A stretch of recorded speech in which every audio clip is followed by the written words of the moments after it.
There are moments in life that don't arrive with noise or drama, yet they linger long after they pass. A prayer whispered again and again, unanswered in the way you hoped. A plan that refuses to move forward no matter how carefully you prepare. A door that closes quietly without explanation. Nothing extraordinary happens on the surface, yet something inside you pauses and wonders, why this moment and why now? You sit after prayer in a room that feels still. The light hasn't changed, the world hasn't shifted, but your heart senses a question forming. You replay recent days in your mind, looking for mistakes, causes, reasons. Maybe it was timing, maybe it was effort, maybe it was simply life being unpredictable. And yet, beneath those explanations, there is a subtle feeling that this moment is not empty. It feels directed, almost intimate, as if life itself is speaking in a language you were never taught how to read. Most people experience this feeling and quickly dismiss it. We tell ourselves not to overthink. We label it coincidence and move on. But the feeling returns again and again in different forms. A delay that saves you from regret. A hardship that reshapes your priorities. A loss that later reveals a deeper kind of freedom. These are not dramatic miracles. They are ordinary experiences, but they arrive with a precision that unsettles the heart. Have you ever noticed how some events feel too exact to be random? Not magical, not supernatural, just purposeful, as if something unseen is arranging the timing with care. Ibn Arabi would say that this sense of meaning is not imagination. It is perception beginning to awaken. He taught that life does not speak to us in abstract ideas but through experience, through the texture of our days, through the small shifts that force us to pause, reflect, and realign. When something delays you, when something leaves you, when something enters your life unexpectedly, it is not merely happening to you. It is revealing something to you. But most of us were never taught to look at life this way. We were taught to ask only practical questions. What caused this? How do I fix it? How do I get back what I lost? Rarely do we ask the quieter question, the one Ibn Arabi believed opens the heart. What is being shown to me here?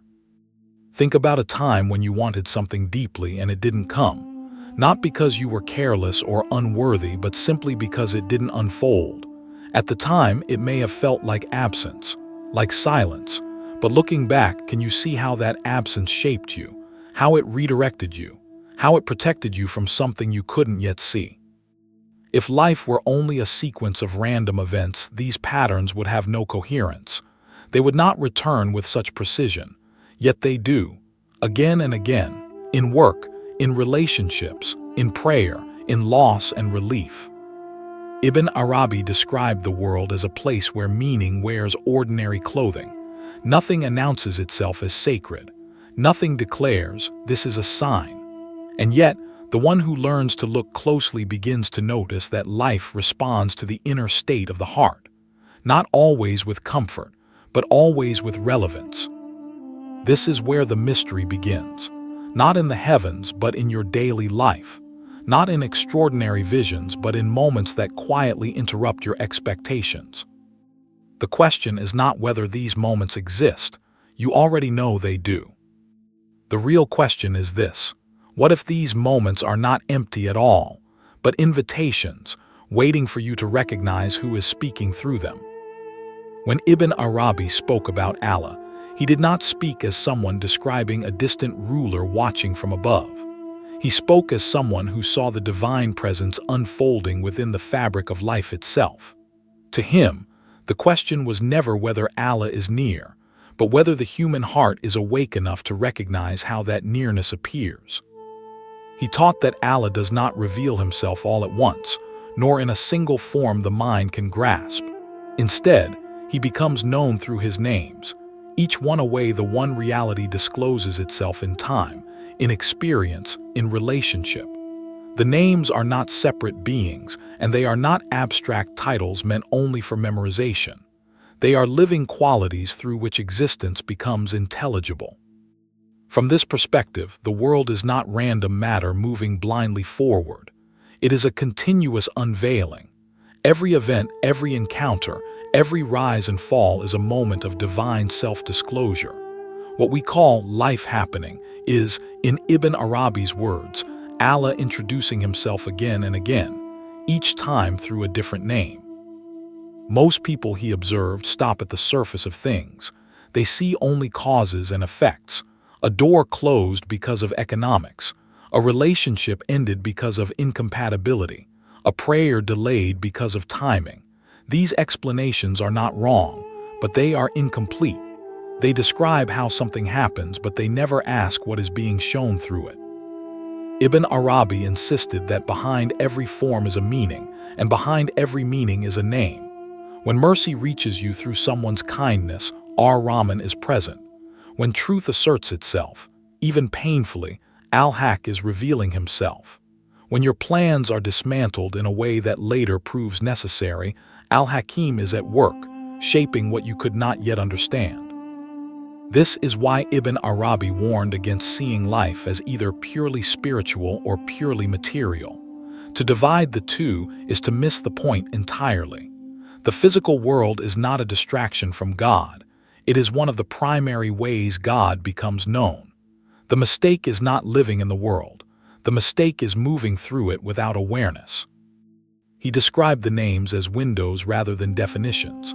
A definition tries to limit and contain. A window allows light to pass through without capturing it. When you encounter a moment of generosity, you are not encountering generosity itself. You are encountering the light of Al-Karim passing through a human situation. When you face restraint or loss, it is not cruelty. You are standing before Al-Kabid, the withholder, whose wisdom often prepares the heart for expansion. Ibn Arabi's teaching changes a single, crucial habit of the heart. Instead of asking, "Why is this happening to me?" the seeker learns to ask, which of Allah's names is revealing itself here.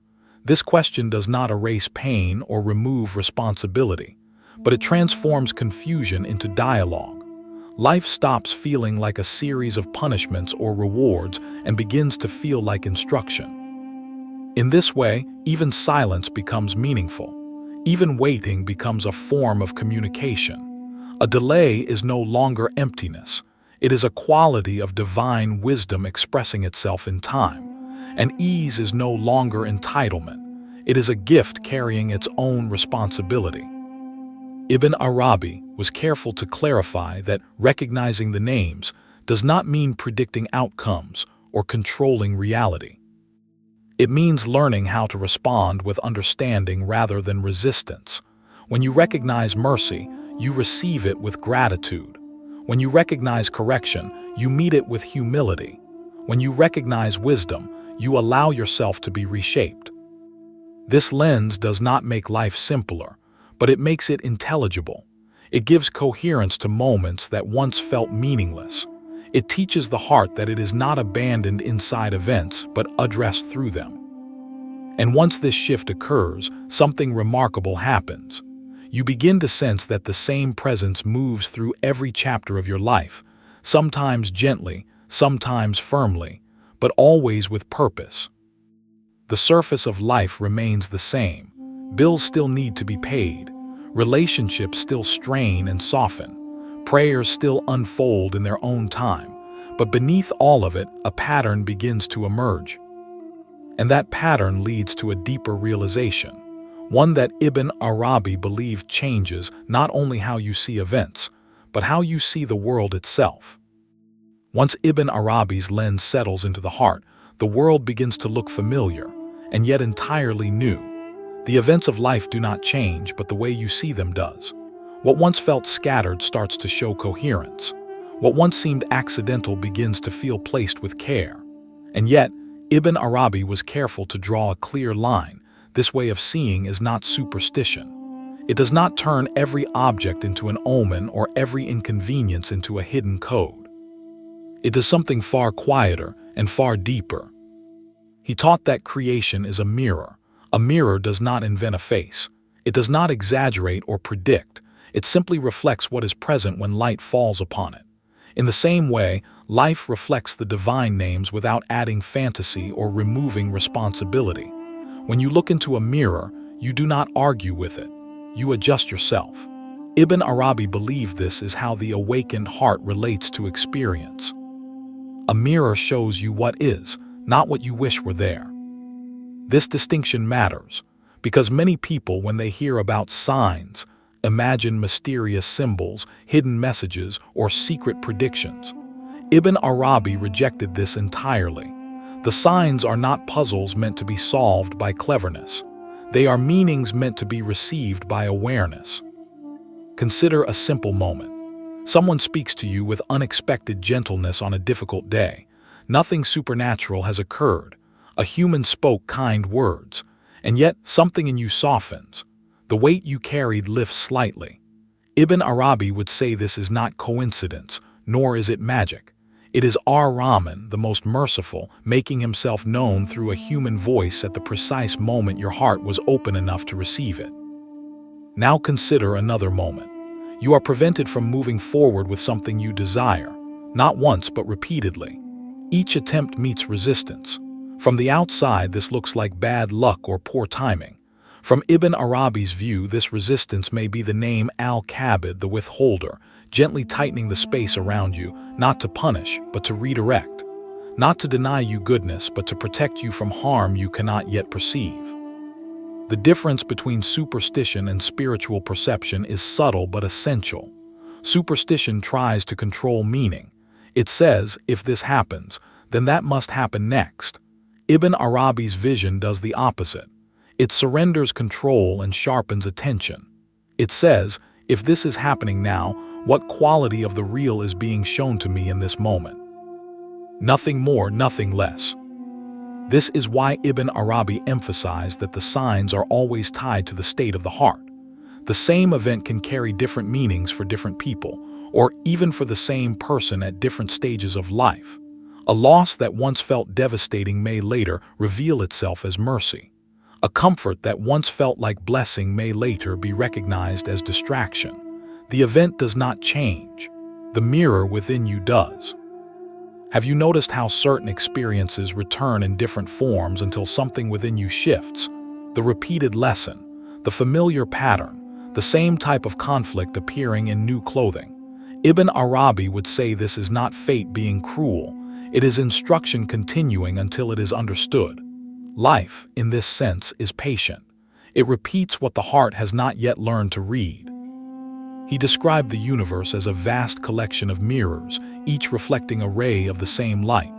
A tree reflects stability. A storm reflects power. A kind act reflects generosity. A moment of clarity reflects guidance. None of these are Allah himself, yet all point unmistakably toward him. The mistake is either worshiping the mirror or denying the light entirely. To see correctly is to stand between these extremes. This way of seeing does not remove sorrow or effort. It deepens them with meaning. Hardship is no longer an enemy. It becomes a teacher wearing unfamiliar clothing. Ease is no longer a guarantee. It becomes a trust that must be honored. Even confusion gains dignity, because it signals that the heart is being invited to grow wider. Once this awareness takes root, life becomes less chaotic, even when it remains difficult. You stop asking whether a moment is good or bad and begin asking whether it is calling you toward patience, humility, courage, or trust. The names begin to appear not as abstract theology, but as living qualities shaping your days. And slowly, almost without effort, you begin to sense something else. That behind every mirror, behind every reflection, there is not a crowd of competing forces, but a single light, revealing itself in many ways, waiting for you to recognize its source. The teachings of Ibn Arabi were never meant to stay suspended in ideas. He spoke about the names because he saw them moving through real people, in ordinary lives, at moments that looked unremarkable from the outside. To understand what he meant, you don't need distant history or dramatic stories. You only need to look at the way meaning unfolds quietly in human experience. There is the story of someone who waited, not for days but for years. They prayed with consistency, adjusted their behavior, did everything they believed was required, and still what they hoped for did not arrive. Each passing month felt heavier than the last. Friends moved forward, opportunities appeared for others, and yet their own path remained closed. At first it felt like abandonment, but over time something else happened. The waiting stripped away urgency. It exposed hidden attachments. It refined the intention behind the prayer. When the door finally opened, it did not lead where they once begged to go, but somewhere far safer, far more fitting. Looking back, they recognized the quiet presence of Al-Hakim, the All-Wise, shaping the outcome through restraint. What once felt like silence was, in truth, careful guidance. Then there is the story of someone who was wronged, not in a dramatic way, but in a way that cuts deeper, misunderstood, spoken about unfairly, or denied what they had earned. The instinct to respond rose immediately. Words formed, justifications gathered, and yet something held them back. Not weakness, but restraint. Days passed, then weeks. The situation unfolded on its own, revealing truths they could never have forced without damaging themselves. What they preserved was not just their dignity, but their inner clarity. Ibn Arabi would say that in moments like this, as Sabr, the patient, and Al-Halim, the forbearing, are not passive qualities. They are forms of strength that protect the heart from becoming what it resents. There is also the story of loss, perhaps the most difficult to interpret while it is happening. Someone loses something they loved, a position, a relationship, a version of life they believed was secure. At first, the loss feels like subtraction, like emptiness, like being reduced. But slowly, in the space left behind, something else becomes visible, a dependence that had gone unnoticed, a fear that had been quietly controlling decisions, a false sense of permanence that needed to dissolve. Ibn Arabi described this as the work of Al-Kabid, the withholder, whose tightening is never random. It prepares the heart for Al-Basit, the expander who fills it again, this time with clarity rather than illusion. None of these stories rely on coincidence or fantasy. They are recognizable because they are human. Waiting, restraint, loss, these are not rare events. What changes is how they are received. To the unaware heart, they feel like interruptions. To the aware heart, they feel like lessons arriving in their proper time.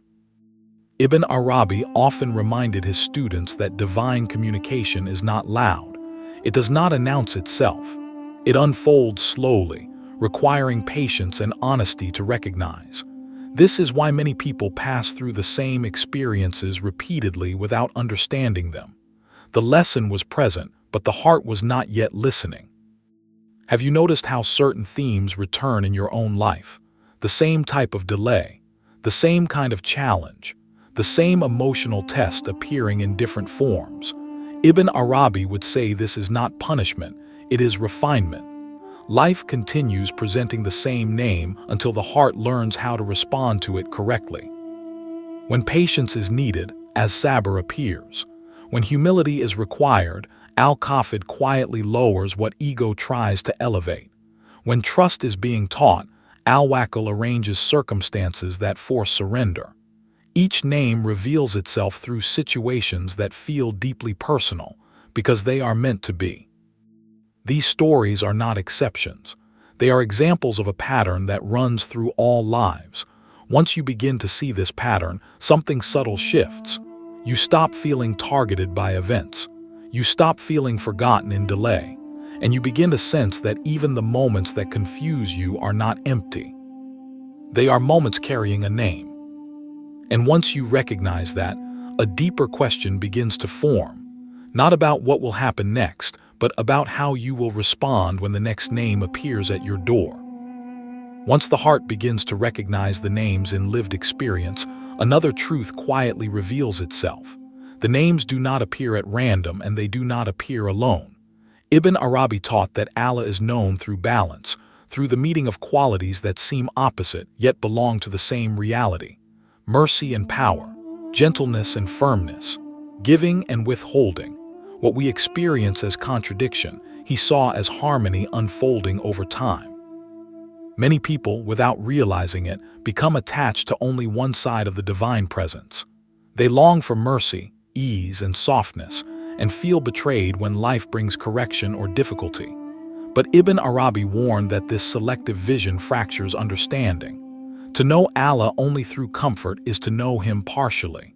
To reject moments of severity is to miss the wisdom that shapes the soul. He described the divine names as moving in a rhythm, like the expansion and contraction of breath. There are moments when life opens, when opportunities appear, energy flows, and the heart feels light. These are manifestations of Al-Basit, the expander, and Al-Karim, the generous. But there are also moments when life tightens, when options narrow, certainty fades, and the heart feels restrained. This is not abandonment. This is Al-Kabid at work, shaping awareness through limitation. You can see this rhythm everywhere once you learn to notice it. The day opens into light, then folds back into night. The lungs expand, then contract. Joy visits, then makes room for sorrow. Ibn Arabi believed this alternating movement is not instability, it is balance. Without contraction, expansion would lose meaning. Without restraint, generosity would become careless. Without challenge, patience would remain untested. He often spoke of the two dimensions of the divine presence, beauty and majesty. Beauty draws the heart close. Majesty commands awe. Beauty soothes. Majesty corrects. Beauty makes you feel welcomed. Majesty makes you stand upright. When a seeker knows only beauty, they may become complacent, mistaking comfort for closeness. When they know only majesty, they may become harsh, mistaking fear for reverence.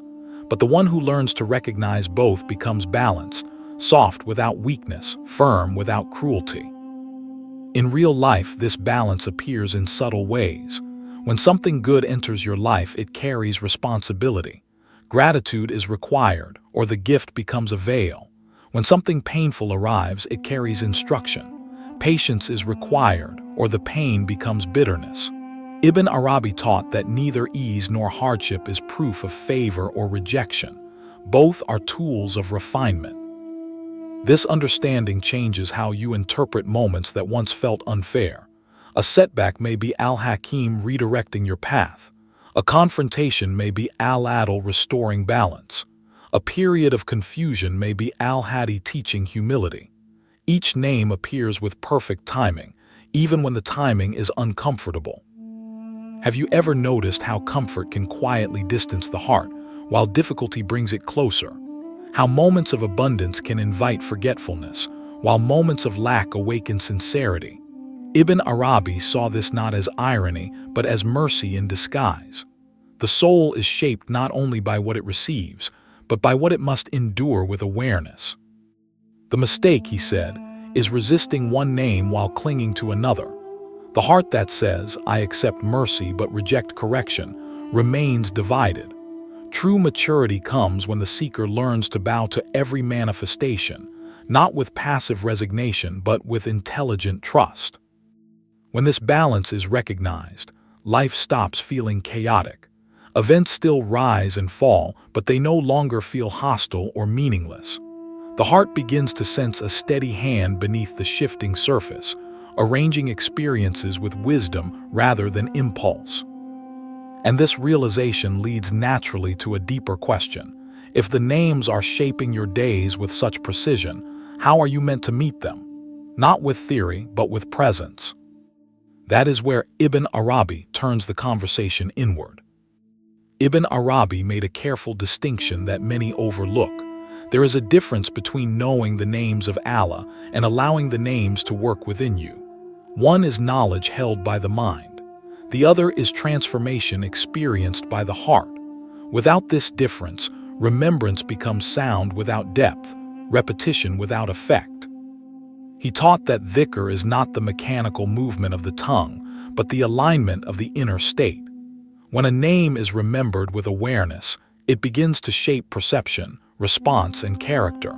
It quietly rewrites how a person meets the world.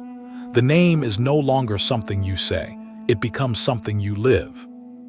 Consider what happens when a person truly remembers Ar-Razak, the provider. They still work, they still plan, but desperation loosens its grip. They stop humiliating themselves before people. They stop equating worth with income or opportunity. A quiet dignity enters their actions because the heart has recognized the source of provision beyond visible means. When Al-Ghaffar, the all-forgiving, is remembered deeply, something subtle changes. The heart releases its hidden record-keeping. Forgiveness stops feeling like a loss and begins to feel like relief. Resentment no longer feels powerful, it feels heavy. The person forgives not because they are weak, but because they understand that mercy cleans the mirror of the heart. To remember Al-Hadi, the guide, is to learn how to pause. It is to stop rushing into decisions fueled by fear and to allow clarity to unfold in its proper time. The one who lives with this name does not panic at uncertainty. They ask, they wait, and they listen. Direction becomes something received, not forced. Ibn Arabi warned that those who know the names only by sound remain at the outer gate. They repeat what is true without being changed by it.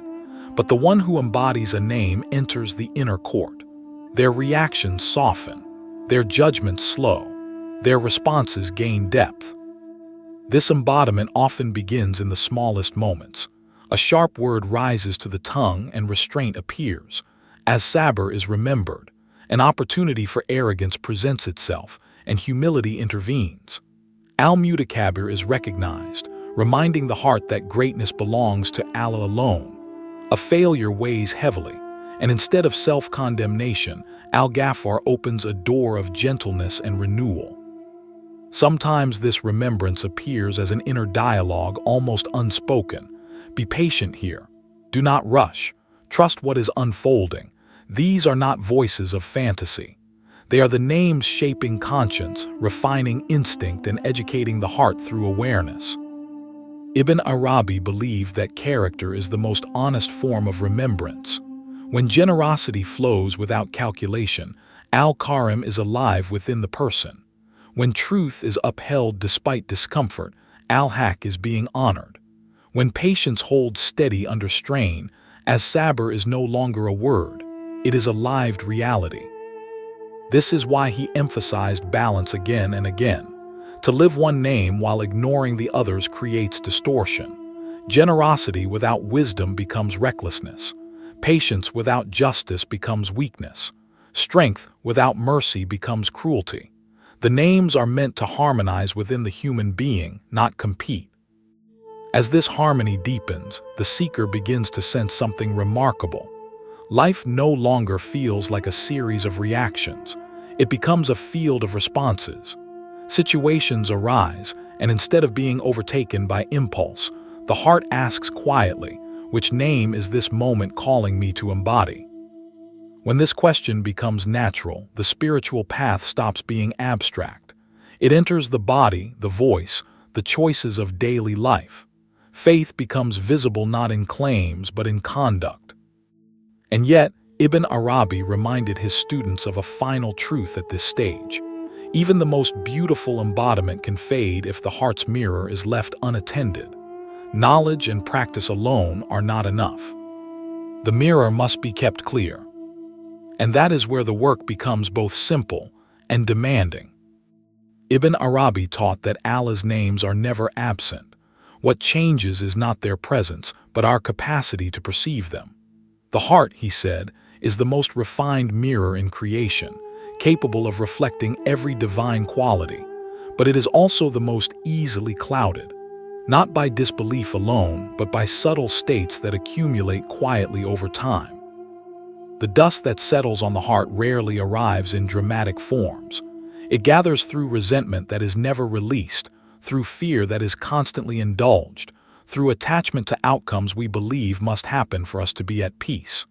It gathers when the ego insists on control, when comparison becomes habit, when complaint replaces reflection. None of this makes a person evil. It makes them human, but it does blur the mirror. When the heart is clouded, the names of Allah can feel distant, abstract, or silent. Mercy seems absent. Guidance feels delayed. Wisdom feels hidden, and the soul begins to wonder whether it has been forgotten. Ibn Arabi was clear on this point. The distance is never on the side of the real. It is the mirror that has lost its clarity. He emphasized that the work of the seeker is not to acquire something new, but to remove what obscures what is already there.